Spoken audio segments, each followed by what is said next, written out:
Hi, this is Erin Kershaw here for another episode of our complimentary program at the Chadds Ford Junction Cafe and Market. And I am here today with Ruth Greenberger, and she's going to tell us a little bit about how she came to live in this area and this program that she's involved with, which I think is really going to be inspiring to our viewers. So thank you so much, Ruth, for taking the time to come here. And why don't you tell our viewers a bit about your history here? Okay. We moved back to this area. We'd been living in the Southwest 2 years ago, and I wanted something worthwhile to do. And I'm a Spanish speaker, and so I looked around to see what I could do and reached out in various ways and ended up talking to La Comunidad Hispana. And they hooked me up, knowing I was a teacher and a tutor, with a woman who's blind. And she hooked me up with one of her friends, and so I'm now an ESL tutor for the two of them.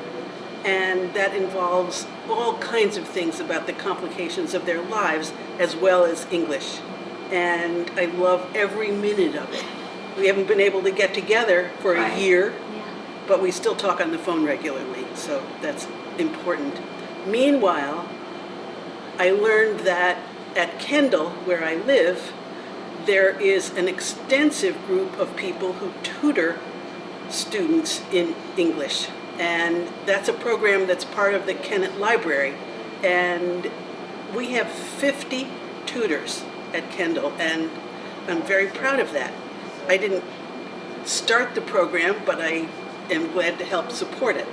So they work mostly in person when it's possible. Right now they're working by telephone, or they've had to suspend temporarily. But they're looking forward to getting back to working with their students.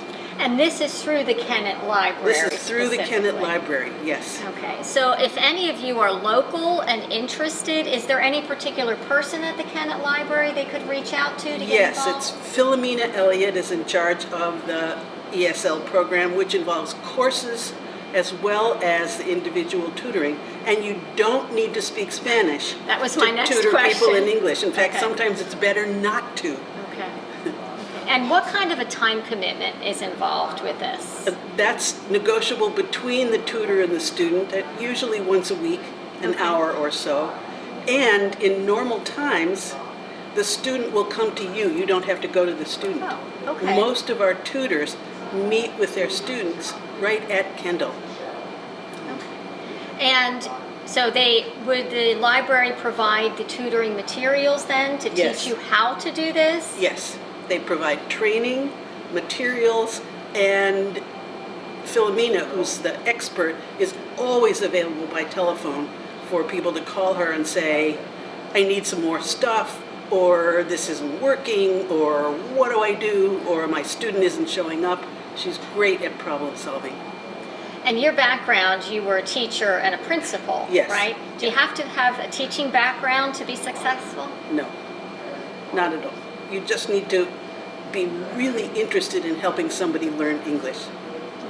And part of why I wanted to include Ruth in this program, first of all, it's impressive to have so many people in one community participating in this, but I think it's inspiring to the viewers out there that there are opportunities. Now, the thing is, you sought this out though, right? This wasn't presented to you. So for those of you out there, if you have some time or you have some interest, you know, take a note from Ruth and reach out and see what your opportunities are, because they could extend beyond tutoring, and your local library may have some great ideas as well. One final question for you. What do you find the most valuable? What do you get most out of this experience? I get it with my own tutoring. I get a relationship with the most courageous two women I think I've ever met in my life, who are raising families and can't see, and are trying to figure out how to put the pieces of their lives together as immigrants, parents, women who are learning their way in the world. And you can really make a difference. Yes. Yes. So you have that satisfaction that the time that you're putting in, and often when we volunteer, we feel like we get something out of it also, even if the Absolutely. focus isn't on us. Okay. Again, thank you so much for taking time to be with us here today for, My as I pleasure. said, another episode of our complimentary program. Please, we will have Ruth's contact information in our newsletter. If you're interested in the newsletter, you can go onto our website, Brandywine Elder Care, on the contact form, and just put your email address in there, and we'll make sure you get added to the newsletter. So thanks so much for watching. Thanks, Ruth.